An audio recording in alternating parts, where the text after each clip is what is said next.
Jake. How's it going, buddy? Good, man. Long time no talk. Yeah, I know. We did a secret one before this, so we're tuned up. We did a pre-recorded show. Yeah. Yeah, we're tuned up. I was mentioning this before we started. We got Richard French here from Rocket Lab, who I've been told by many people that he's already get to know. He's got the vibe. He's got the vibe in there. He's got the logo. He's got the vibe. How's it going, Richard? The very first sound he makes is cracking open somewhere. Your company doesn't exist in a time zone. You're the international airport of space companies. It's whatever time you want it to be. And we keep adding more. Yeah, you can literally say it's 5 o'clock somewhere at a Rocket Lab facility. Extremely accurate.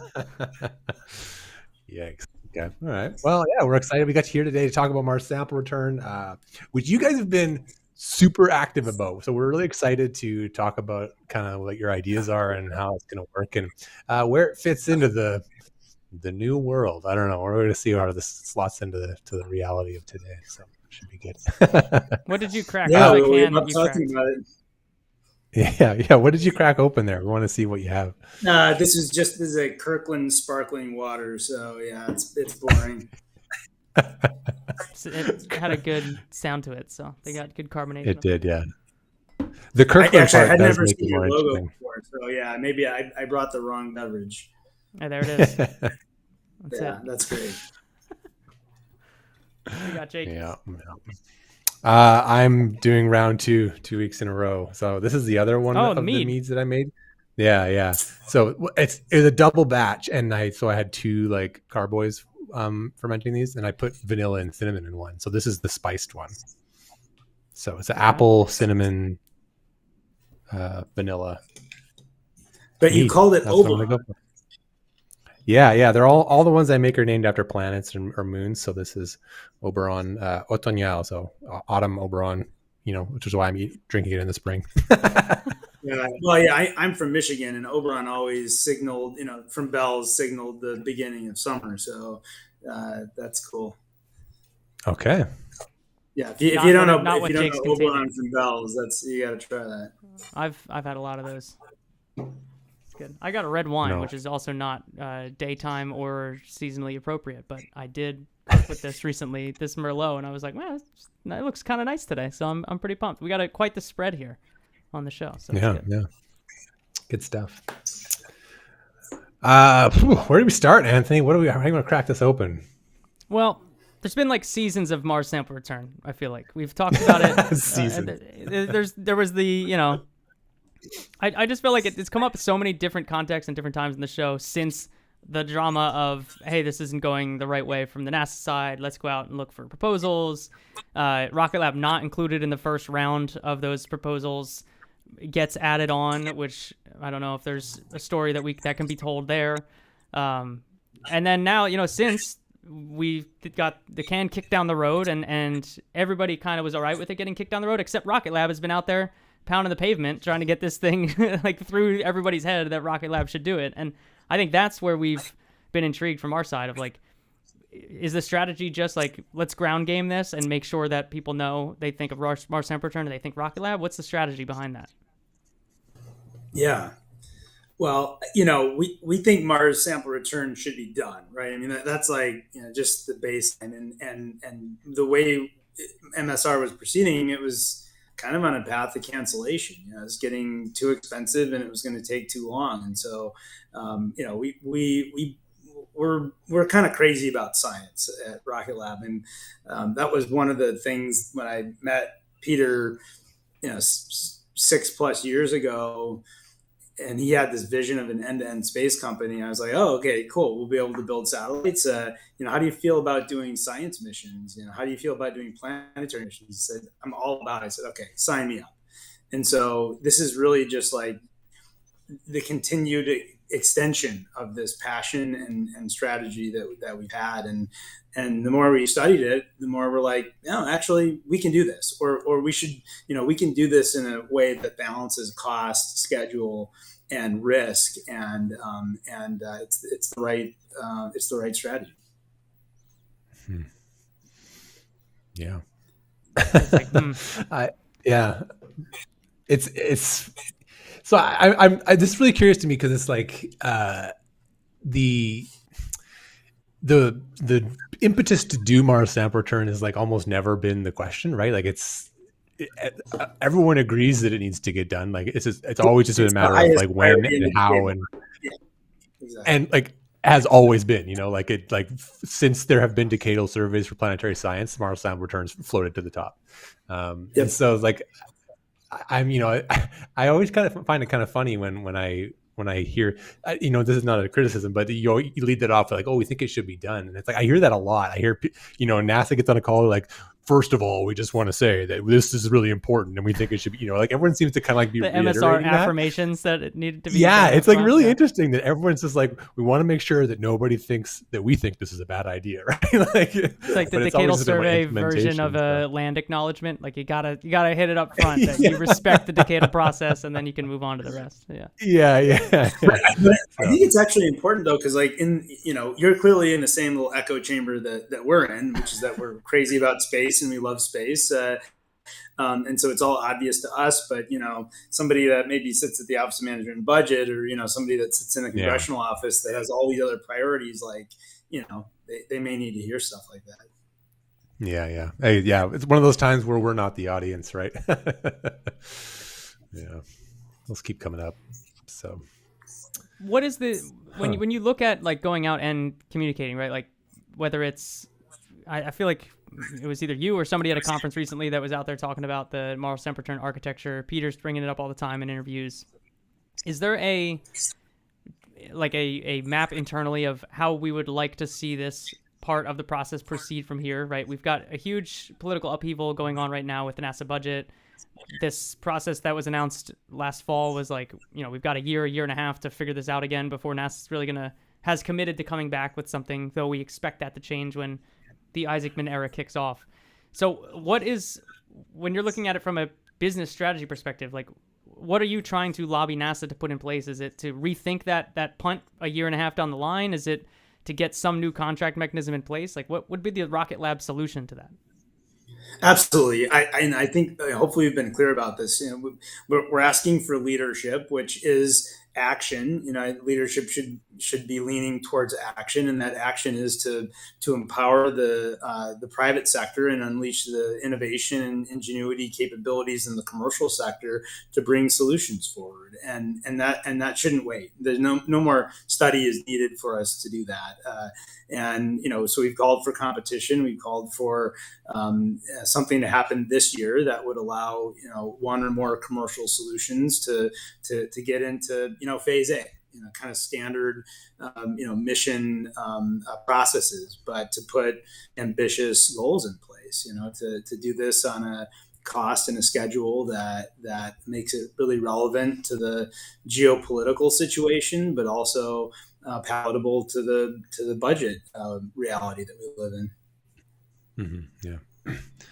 How do you? I'm curious, like where you think that the program has opportunities, because there was the initial problem we face here is that the price had climbed up to like 10, 11 billion or whatever number they had put together, and then we had this press conference as Bill Nelson was stepping out the door, and they came up with some ideas that they want to study, and they got the price down to, I don't know, what was it, 7 or 8 billion or something like that, which like to me is like, yeah, and it's like, congratulations on saving $4 billion or whatever it is, but also you're still way out of line. And then you guys came in, I think your number was somewhere in the 4 to 5 range. Is that about right? That you're less than 4. Yeah, we've been saying less than 4. Yeah. So it's like, how is it, like, what is it about your proposal that is bridging an additional savings from the NASA? Like, both the original and the current plan of NASA, you're still beating both those like way out of the park. Like the difference. Where are they messing up? Yeah, so a few of the key features that allow us to hit that number. The first is that we're committing to an FFP contract, and so we only get paid if we're successful. It's very standard, kind of. I mean, it's becoming an increasing standard with forward-leaning space acquisitions, and so a lot of the cost estimation with some of the other numbers that you're hearing are in the context of more of cost type agreements where it's sort of just assumed they'll keep growing. And, right there's not cost containment. So I think our agreement to do FFP is very important. Another is just, we're a single vertically integrated prime contractor. And so, the structure of the existing MS program was very much like everybody is involved. We had tons of NASA centers, tons of traditional contractors. The Europeans were involved, and so when you have all of those pieces to coordinate and interfaces to manage and constituencies, quite frankly, to keep happy, then costs are will be commensurate with that. So and so we eliminate a lot of that with our single vertically integrated prime contractor approach.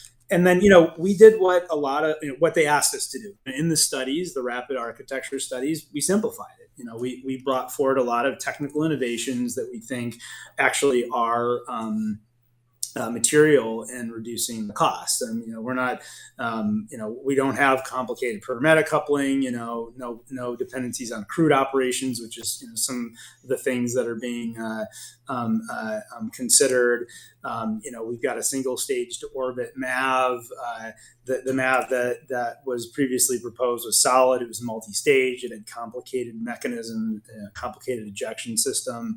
And so we really leverage a lot of our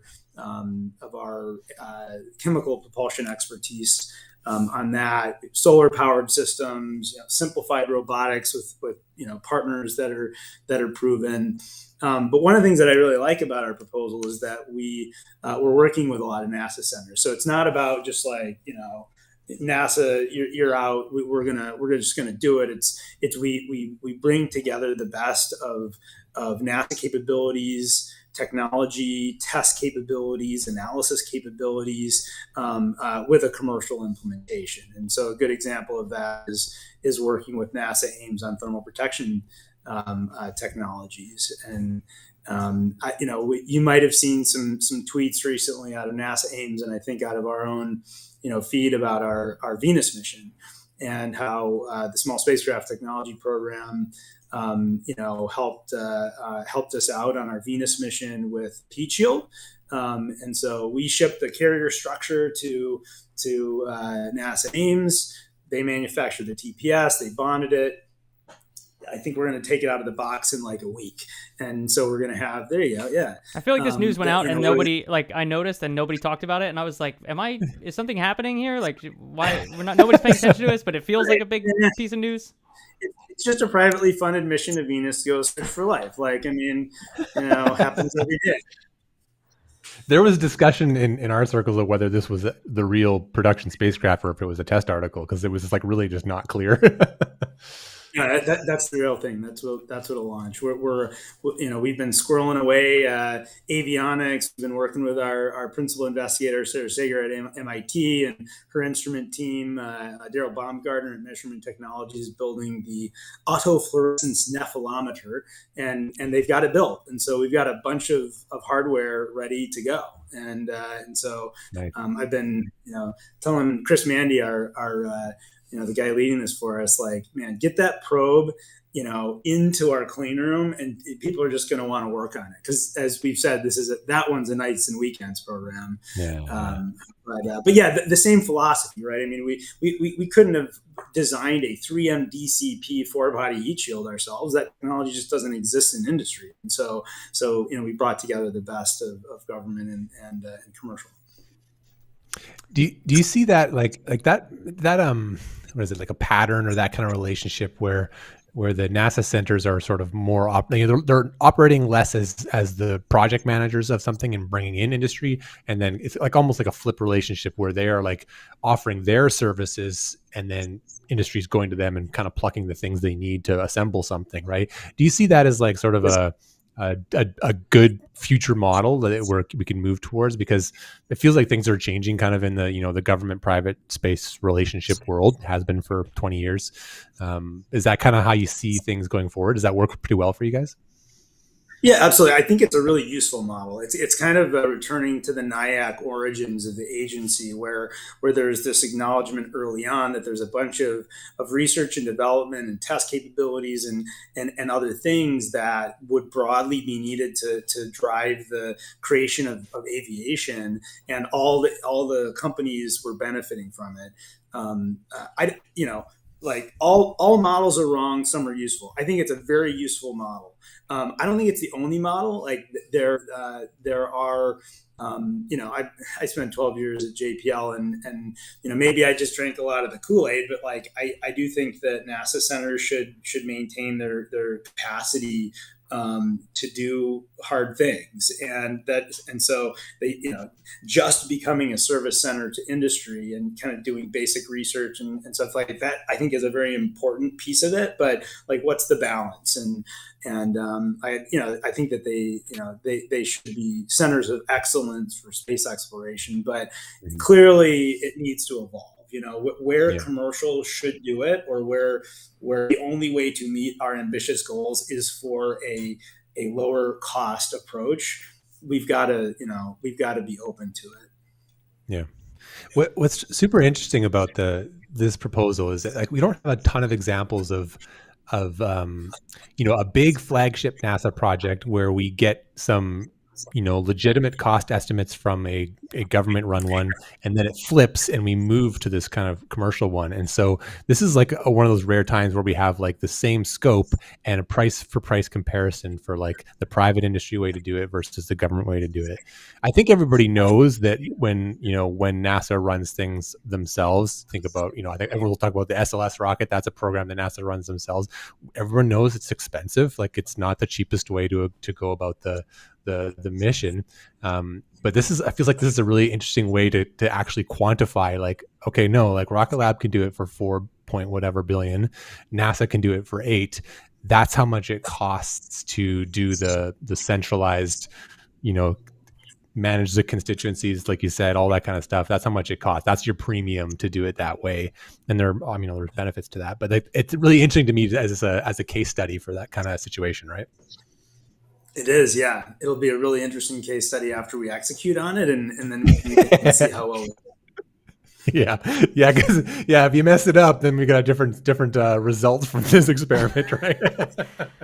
Yeah, and risk management is a big part of it, right? So mission classification, and I at Rocket Lab we do a lot of risk management. And I think we do it well, but you've got to know when, like, that stack of paper is actually adding value, or that stack of paper is actually just costing you money. But undoubtedly, a commercial approach will have its risk. Mm-hmm. Do you feel like there was a? Of course, we've seen government missions have their own risks too, right? And so it's not like they're without risk. Do you feel like there was an era of Rocket Lab, or a position that Rocket Lab needed to achieve to have, like, I don't want to say legitimacy, but like the heft behind it, right? You've accumulated all these companies over the years that are building out space systems. A huge percentage of revenue is not rocket launches, even though that's the name of the company. And you've got, the components that you're selling, the solar arrays, the star trackers, the propulsion. You've got enough of the constituent components that you can go out and be, like, pretty brazen to say, like, we're calling our shot. This is how much money it is. We can pull this thing off. Was that possible before this moment, or do you feel like now Rocket Lab is at the point where they can do that? Yeah, it's a really good question, and a couple of anecdotes. I mean, the first is when I left JPL, there were certain missions because we always wanted. It's being shut down by JPL. Yeah, JPL, big JPL. JPL's shutting him down. They got him. They got him. They got him. He's been swatted. Hold on, you're back. Right. JPL's hacking your connection, and they didn't want you to talk about the things that you wanted to do post JPL. So.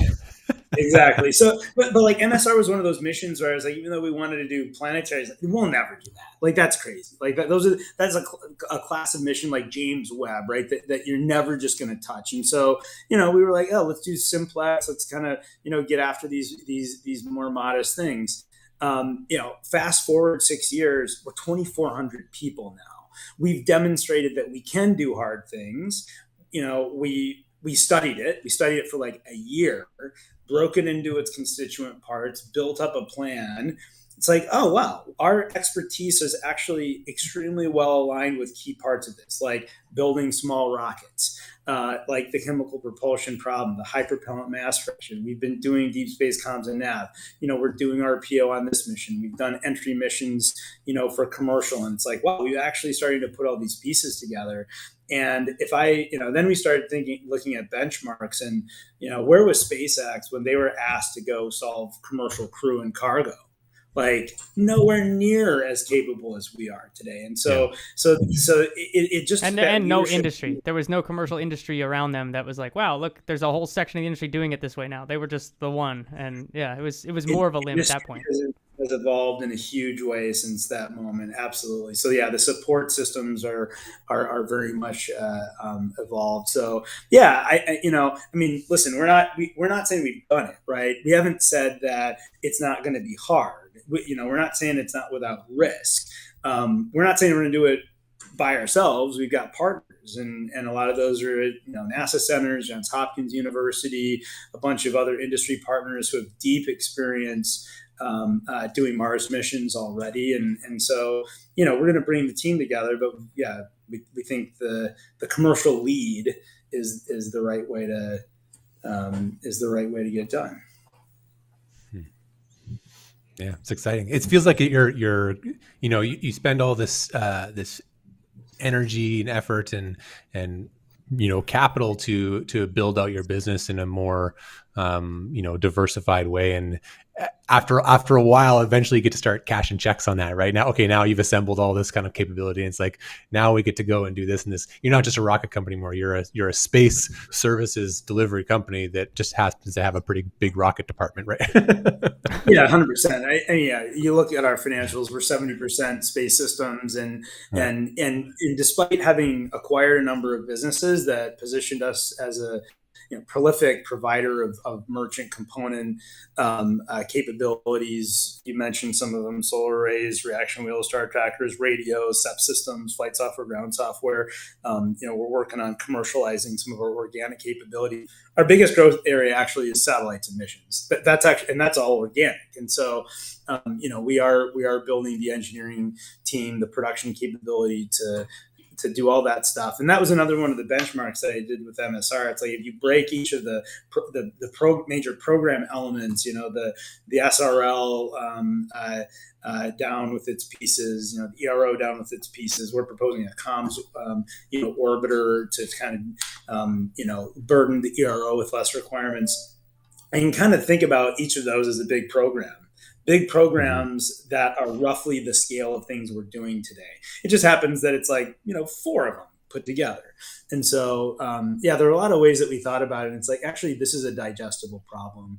And I think to your point about like the space systems business, this is about business. Like, we're not going to do Mars sample return and like plan to lose money. Like, this is important to the business. We think we can make some money doing it.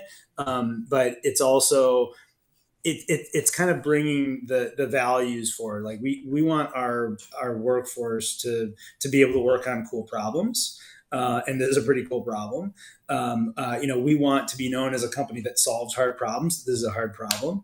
And we want to do science and work with NASA. And so there's like all these values being expressed in this opportunity. So, that's part of why we're being so vocal about it. All right, so June, NASA goes out and they award study contracts to 7 organizations. October, Rocket Lab gets added. Can you fill in any of the details? Because there was not. Listen. Wait, before you talk, because you're a public company, yada yada. I've submitted requests to see if whether protests filed. The government told me no protests were filed. I heard something different, so that maybe you could paint in the details. But like, something clearly happened.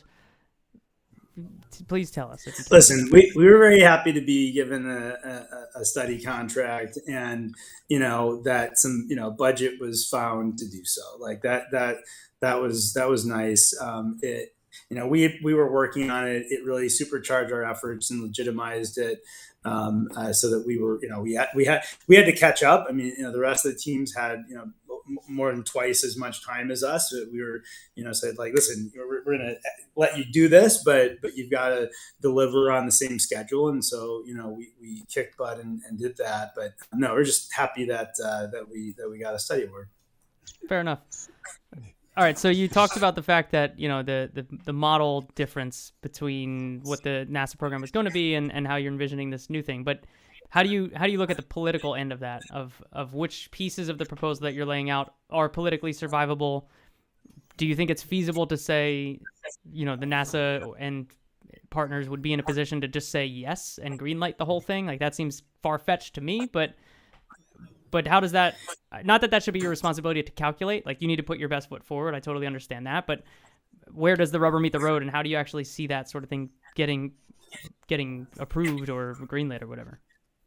Yeah, I mean, it's civics 101. Like, how does the U.S. government work? And there's we have the Congress and they appropriate, and you've got the executive and they make budgets and budget requests, and there's some key kind of offices like the Office of Management and Budget that have a big role in developing it and also giving guidance to agencies. And then you've got agency leadership that can exercise their voice and their discretion that the law allows to execute. And so you've got to work all of it, right? And you need leadership in every one of those pieces to concur at some level that it's the right thing to do. And so I think we're trying to create a scenario that they can do that. Like, it's kind of a good time to be in the commercial sector, right? We've got a lot of pro-commercial themes. It's a good time to be bringing forward a lower cost solution in a good time to cut Europe out of the program, for instance. We didn't think about that. We were looking at ways to simplify, and it just getting something for free from Europe actually costs a lot of money. It's weird, but it also wasn't apples to apples. Like Europe wasn't doing the full ERO. They were doing a bus, and you still had CCRSs and ESs and other complicated things getting bolted on. And it's a good time to be offering solutions that are on relevant timescales to the geopolitical competition that we're in. So we think we're scratching a lot of itches, but yeah, it's gotta be a priority for the leadership at the agency that is coming in. We'll see how confirmation occurs with the new agency leadership and with all the other priorities that are being balanced in Washington. Like, where is this going to shake out? So, but we're hopeful. I am genuinely hopeful that this is gonna, that this will be an opportunity. And we're not saying it should just be an opportunity for us. Like, this should be an opportunity for the commercial sector to bring the best solutions forward and compete.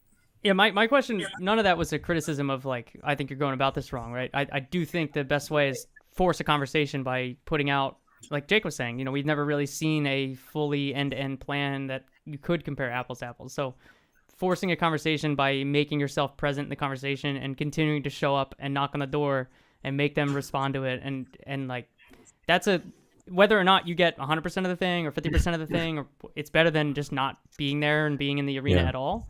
So, well, at the very least, I was going to say, at the very least, you take the thing off the table of, the excuse comes off the table that there's no good options for us at NASA, so we're going to cancel the program. It's like, no, on record is a company that has provided a pretty good option tonight. Now they need to justify why they didn't, if they cancel it, they have to justify why they didn't give it to you, right? Yeah. I just think we're prone to action. One of the stories I love I think it's even true. Pete got a hotel room in Washington, like, outside Congress or some agency, and he didn't check out until he had a treaty signed between the U.S. and New Zealand, so that we could have an FAA, regulated launch site in New Zealand. Like, that's the kind of, like, determinism that it's like, you just, like you said, show up at the front door and don't leave. Knock politely and don't leave. Yeah. It's a good strategy, yeah. I mean, you got to be nice. You got to be respectful, and we're doing our best to do that, and respect all the. I mean, it's kind of personal for me. I have one of my technical mentors at JPL. One of his technical mentors was a key guy in architecting the parachuteless ES approach to the impactor landing to meeting backward contamination requirements. And so to get to like in aerospace, we're all like, my mentor was begat by his mentors, it's like there's this like lineage. And so to actually, I think we'll get to work on this and actually build this thing that our forefathers thought about is pretty awesome. The PhD heritage, right? Yeah. Oh, that's also the thing that hits different though, right? That there are people like you in the company. The company is doing more and more things every day. I mean, every mission that Varda's flying, they're kind of flying off the line right now, it seems like. Every bit of that, it looks like one of the pictures on this website about Mars sample return. So the like drip campaign of actually flying missions in an industry where there's a lot of people that don't fly missions and talk a lot about flying missions is always been the thing that, Rocket Lab's been one of the leaders in, of like doing the thing and then talking a lot about it. Sometimes to a fault, I'll say, honestly. Like sometimes like, hey, you probably should have talked about that one a little bit more than you did before the thing happened. We that's right. We don't need the minute by minute blog post of what went wrong. Like just get back to work and like make the next one happen. Like straight up, I'll put this heat shield up again. Like we were like, is this an April Fool's joke when this got posted? Right? Like Jake and I sent this to Jake. I was like, is this actually the thing that's happening? Like there is a spacecraft that has material associated with it that is part of this mission, because that message was not out there, right? All we ever hear is like nights and weekends, working on it. It's a cool mission, but nobody really knows the actual atoms of this mission, and that's one of them that I'm like, I would have preferred to see a picture of this before this guy was putting this heat shield on. Yeah, for sure. And I've done an okay job not getting in too much trouble yet on this call, but like hopefully you'll hear more about Venus. Hopefully we'll talk more about it. Hopefully, it truly is a nights and weekends mission, and so our thing is to kind of talk about stuff after we've done it, as opposed to like what we're going to do. But as things get more real, it's easier to talk about them. So Jake, I love how much we're making him look off screen. He's looking off screen so much. I feel like we're doing a good job. Yeah, I'm looking at my minders like, You say nights and weekends, but we've already established that doesn't matter at Rocket Lab. It's always the daytime somewhere. So, and we're always working. Yeah. Yeah. Oh, that's funny. Anthony, you want to talk a little bit about the space system stuff? You got that on the list here. Yeah, I absolutely do. This is one of those shows, by the way. Sometimes we do shows and we get to where all of a sudden we're like, shit, it's 55 minutes in and we're done the show. This is one of those where we didn't talk about any of this stuff. Yeah, we're like, man, we can. I'm trying to keep you on track here. Yeah, sorry. The space system side, right? You just recently announced the Flatellite platform, which is always talked about with our own constellation or constellations. Your Rocket Lab's involved with Space Development Agency. You're hooked into the whole Apple, MDA, Global Star stack of companies working on that constellation in whatever order I'd got wrong. We are a couple of years now into like being a spacecraft bus provider, and I'm curious what differences there are now that this, was it a year or two ago that they all got named and like made official? It feels like it wasn't that long ago. I'm glad you noticed that. Yes.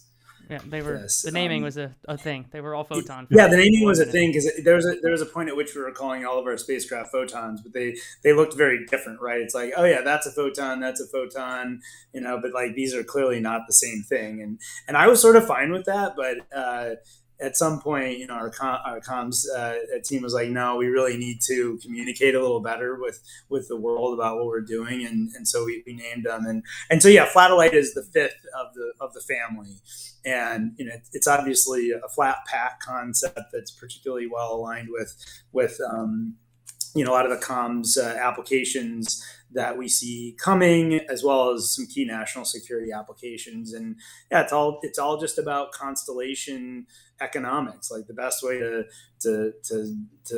maximize the amount of satellites you can launch is to stack them up and get rid of that dispenser and use every bit of volume. So we've been working on it for a while.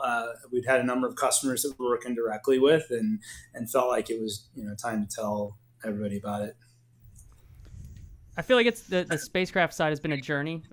Grant Bonin is in the chat, who I remember for years, every time I'd interview Peter Beck, he would ask me, like, ask if Photon's ever going to launch in someone else's spacecraft, like provoking me to make a conversation back probably before this conversation was settled internally. But, that's a long way now from that. You've got 5 different buses that you're selling to people. You're launching all these small constellations on Electron.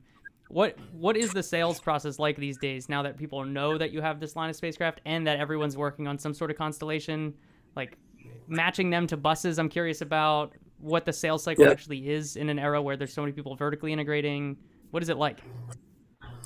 Yeah, well, I mean, you mentioned Grant, and I'll just throw out Grant introduced me to Pete.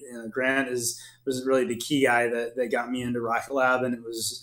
I really enjoyed working with him. We were working on napkins to make Capstone happen. Working over that first Christmas in 2019 to get our proposal in. And honestly, Capstone is where I think the company was sort of forged in fire, forged in the flames of hypercurie. Like that convinced us that we could do hard things.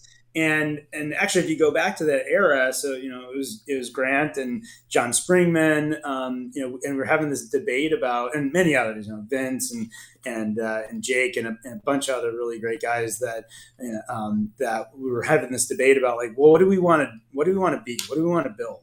And I was very dead set on building shoeboxes and beer fridges. Like I wanted to build operationally relevant systems, high power, high delta V, long life, high radiation tolerance, precision pointing. Like let's not let there be a problem that scares us. And so that's what we've been going after. And so, customers would come to us and say, "Hey, I've got a hard problem. Can you do that?" And I'm like, "Yeah, we'll do that." And I think that's been core to our strategy. We think you get more value when you solve hard problems. And so some of these other companies that you might be referring to, like, okay, yeah, maybe they can give you a cheap bus, but like, does it work? And does it do what you need to? Like, does it have high operational duty cycle? Can it get you to Mars? I mean, there's a bunch of things that we think that we're kind of specialized in, and that's driven a lot of conversations. And so, you asked how like the sales process is today. I mean, it's good because there's so much demand. The government needs a lot of systems right now, whether it's Space Force, intelligence community, NASA, like that's just a huge demand signal. And then you've got commercial with, again, like huge demand signals, growth of 5G NTN networks, geospatial continues to grow. And so we're kind of, blessed with being able to pick who we work with right now, because there's just a lot of opportunity. We can kind of pick, the type of people we work with and the type of problems, and 6 years on now, we've got some heritage, we've got some models to kind of fall back on and say, oh, we can do deltas and incremental things, and that helps guide us also.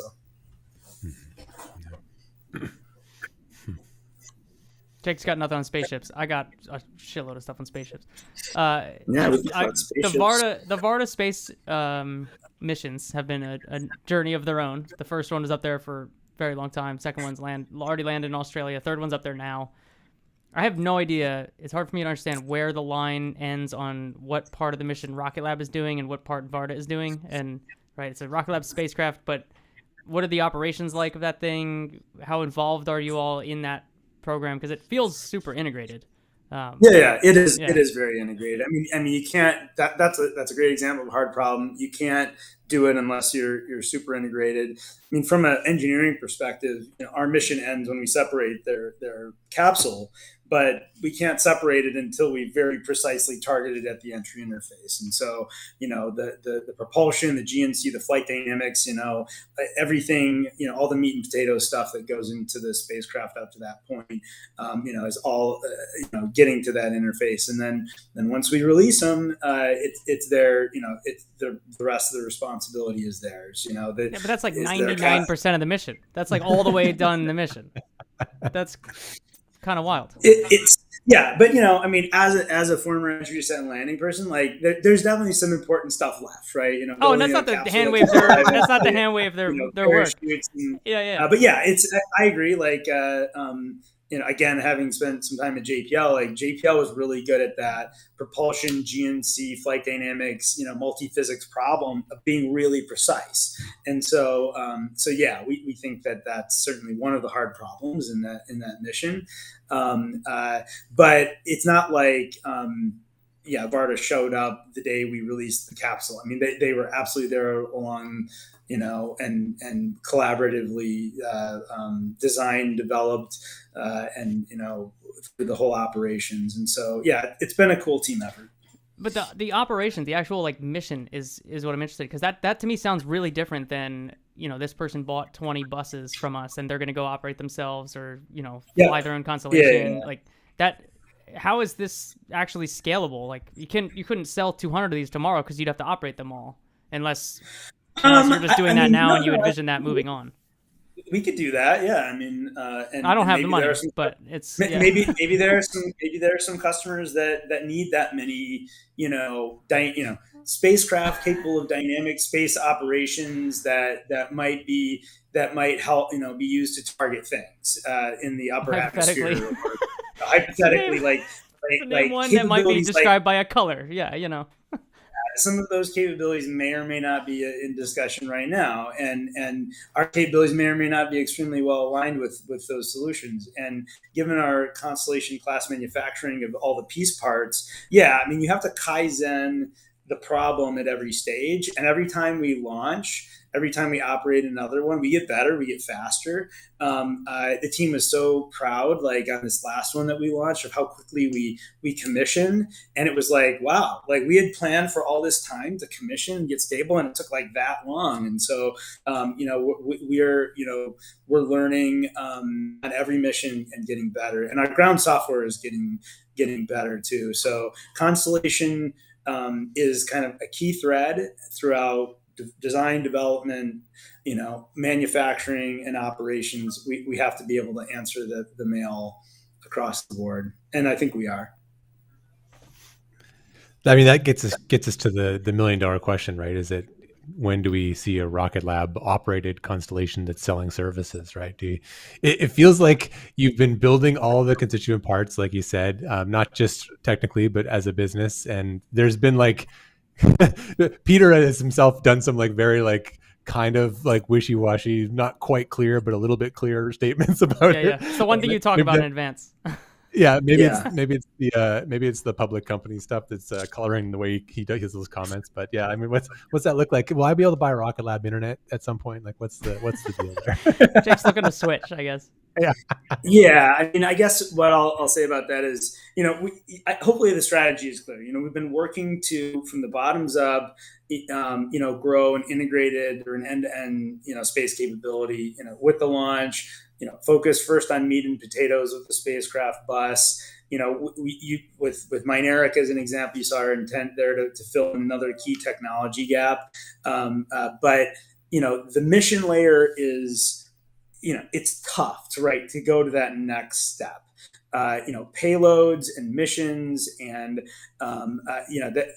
so I'd say we're still developing capability there. Our Space Development Agency Prime Contract is a good example where working with a lot of partners to integrate payloads to deliver tactical communication satellites to the warfighter. And so we're learning how to do the comms problem on that mission, but it's not like we have all the payload capability today to go and have the cost structure to go and be our own operator.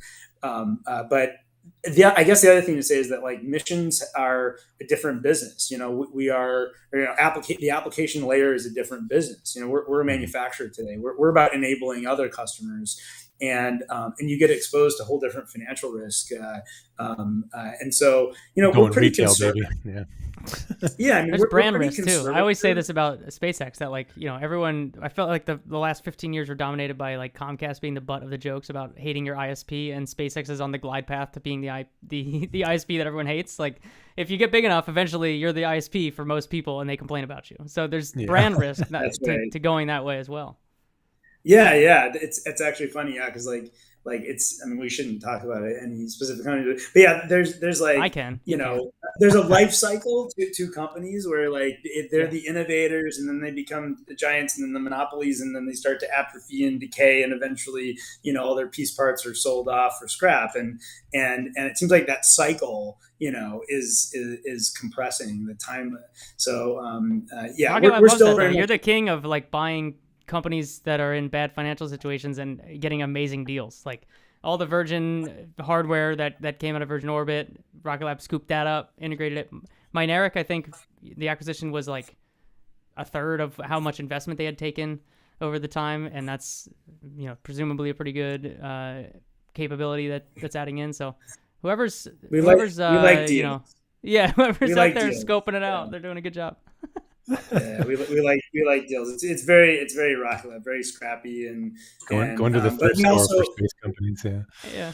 We also know what we bring to the table. It's not just about some capital. It's okay. We can help scale. We're a manufacturing company. We've demonstrated scaling. We're continuing to scale ourselves, and so companies that didn't quite make it because of those problems are a natural fit. But yeah, we're going to take our time in getting to the application layer, and I think we definitely want to talk about it because it's the purpose, right? Like why are we putting all these pieces together? Like it is ultimately to go there, but there's just so much work to do in the meantime. Like I personally am super patient about it. Like but we also want to have a North Star that we're pointing towards. Mm-hmm. Yeah. I know you're on the space system side of things, but there were some cool pictures the other day of Neutron Stage 2 qualification, and I'm curious, maybe from your perspective specifically. Flatellite obviously designed, I think that's probably roughly like the diameter of Neutron, so it fits in the fairing Absolutely. nicely. Yeah. Yep. Absolutely. So yeah, can you give us any Neutron intel that from the space systems perspective on like how things change when this is flying, not just Flatellite, but other things in the line that you might see tweaks to? I can't. I'm not going to give you any Neutron updates, but I can certainly talk about how excited I am about Neutron, and this is a super important rocket, not just to the company and our broader strategy, but also what we're doing in space systems. So we certainly have in space systems not worried too much about which rocket we fly on, although not flying on our own causes a fair amount of trouble in some cases. Designing for everybody's rocket, designing, waiting around for other people's rockets to be ready and that kind of thing. Like it causes problems. So I'm really excited to get Neutron to the pad and start taking advantage of it. Yeah. Yeah, vertical integration is a hell of a drug, right? Once you get in on it. Yeah, I mean, we keep learning the lesson over and over again. Like, it's really better to trust yourself to execute. And so if you can have that freedom, then do that. And it's great business also. Like I've always been a mission person, satellite guy. I didn't think the component business would be so interesting, but it's pretty interesting. And it's kind of where a lot of our scale and manufacturing strength comes from. And so, if we can make a business out of some of the stuff that we're doing and enable other customers, then we're super happy about it.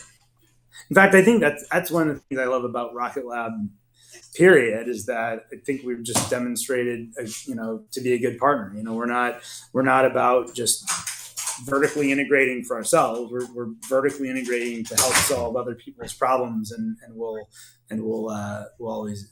continue to do that. Yeah, it's definitely something that kind of sets you a little bit apart from some other vertically integrated companies, right? They're I'll say SpaceX seems to focus a lot more on the end product, right? So they vertically integrate up so that you can buy a 7-day flight to the ISS. That's kind of like where their end goal is. But it seems like you kind of do a lot of stuff, along that value chain, right? You can pop in and buy just the engines or just the rocket or just the ball bearings or whatever little parts you're selling there, right? So I'd love ball bearings actually. Like that's kind of a romantic thing to have. We buy ball bearings today, but it's like I'd love a ball bearing factory. What a weird desire, but we'll allow it. Ball bearing. Like that. You haven't dreamed about your own ball bearing factory? all the time. Listen, I'm the guy trying to buy 200. What's the returnable capsule called? See, I don't remember the names. This is the problem. What is it? Not Explorer, Lightning, Pioneer. I'm trying to buy 200 Pioneers, so I'm saving up for that, not the ball bearing factory. Yeah, I don't know what I'm gonna do with them. We'll get working on a quote. Yeah. We do usually ask when we get those kind of requests, like, do you have any money? So yeah, just get ready with your answer. Yeah, you're on a podcast right now, so take it easy there. All right. Yeah. Yeah, that's how. Do you have any money? You're talking to two freelancers here who. We don't have bosses. Who know the drill on that one. Yeah. How much is this thing going to cost? How much do you have in your wallet right now? I don't know, man. The exposure you'll get on this podcast I run is pretty sweet. It's so good that most of the people that work at your company listen to it already, and that's pretty much the entire audience. So if that works for you, then I'm your guy. But, Jake's point about the difference between Rocket Lab and SpaceX in terms of the parts that you're able to buy and supply outside of the company. That to me is very I think this equation also often gets applied to SpaceX and Blue Origin, in that SpaceX had to be scrappier than Blue Origin because Blue Origin had funding from day one and SpaceX had to work their way up with contracts. Rocket Lab's another level deeper, where there was a scrappiness of trying to put together the business model that got you to where Rocket Lab is now, that didn't come with a giant big anchor project right up front of the company. In the way that, the Falcon 9 early days are linked to a giant anchor project existing. And Rocket Lab didn't have that, right? It's been a lot of these other missions that have flown or different constellation deployments. Factor in the era of transporter and bandwagon missions flying. And then on the Rocket Lab side, it's a customer will sign one mission and then 8, and then they'll fly a whole constellation. I always find that funny, that it's new company, it's always a Japanese synthetic aperture radar satellite. That seems to be your shtick. That's your huge market right now. But they'll buy one flight and then they'll buy 8. Well in Japan. Yeah, big in Japan. So yeah, it's a good market for that. They love the black rocket. I think your observation is apropos. I mean, there are some similarities. SpaceX started without a lot of resources, but you have to give Elon credit. He can raise money. And so basically that company has unlimited capital, it seems now. So that is a different world than we live in, where we've always been very resource constrained. And I think we like it that way. We're, Pete has his leadership style and we love it and love working with Pete, but Adam, our CFO, has one too. And it's to protect the company's finances and to drive us all towards being efficient. And so we live that every day. And I think it's when we got the Virgin building, whatever, 144,000 square feet or something, and we moved our engine production over there. It's we could just stretch our legs and use but Pete was that's how much space you get to build Rutherford. Okay. Fit in that. It's well, there's all this space. It's no, this is the resource that you're going to live within. I think that pressure to always be fiercely efficient, which is one of our values, is pretty important in the culture. There's a lot of benefit to that, right? That kind of growth is a lot more sustainable, right? You don't grow outside of your bounds by accident when you're growing that fast, right? So, if you're kind of incrementally slow drip, slow and steady wins the race kind of situation, it saves you from a lot of the the shitty parts of a giant company where it's like, oh yeah, today we have to lay off 2,000 people because we lost a big contract and we weren't planning on losing that. And, like, but if you've got a whole bunch of small businesses, you can really weather that in a lot more stable of a way, which I think is good. Yep. Yeah. Cool. Well, boy, are we at the end, and we have another 3 hours of content that we could possibly do. So all those people in the chat that were telling me I should hang out with Richard, we're not wrong. Yeah. What are the things that people should be watching for? We've got, obviously, the Neutron schedule was announced on the last earnings call that this year is still the target, on-ramped to some programs. So that was big news. But what else should people have their eyes out for? Well, I mean, we're continuing to execute, right? I mean, we've got a bunch of missions that you know about and work. Continuing to deliver satellites for MDA and Globalstar. It's pretty amazing. The factory here is just pumping satellites out for that. Of course, we've got a satellite in space right now. I think, we're waiting for another entry with Winnebago 3, and Winnebago 4 is we'll get to the launch pad after that. A bunch of cool missions. I mean, Victus Haze is well along. We're going to be flight ready this year to do our tactically responsive space mission, which to me is kind of it's a bit of all the pieces coming together. We've sort of been dreaming about this Electron integrated satellite and an Electron, let's call it Photon capability. That's like standardized, and it's not like we're redesigning it every mission. It's just, okay, we're done with this one, and I can publish a performance curve, payload versus altitude, and on ISO lines of inclination, and here's how much power you get, or maybe we'll have a couple different power configurations, one with deployable arrays, one with body fixed, and like, this is a product. And if you want 20 of them, then fine, we can build 20 of these for you. So I'm really excited to see Victus Haze fly, and it emphasizes all the parts of the company. We've got Electrons, we got our own launch, we got our own mission operations, we've got hard problems with dynamic space operations, RPO, and space. And so, that's one of the things I'm pretty excited about. And then, of course, Escapade. Escapade's sitting in the clean room, ready to fly. So, stay tuned. Story of that mission. Stay tuned for the update plan when we've got it. And apparently some mysterious Venus stuff, so that'll be good. Yeah, Venus. Yeah, More shocking pictures of the spacecraft. Venus, Yeah, we know you like talking about it after, but please tell us before you fly it. Yeah. Last month we entered a probe at Venus, and don't let Jonathan McDowell be the one that breaks that story.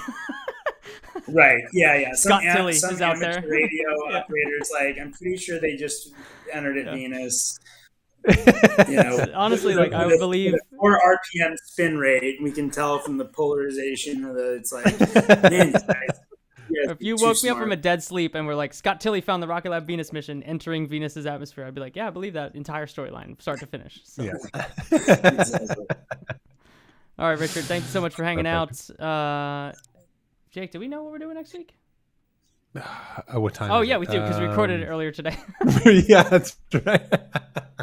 I'm traveling next week. We recorded one for you. Chris Carberry is back with a director friend this time, talking about a movie that he made. So yeah. Alcohol in Space. The movie.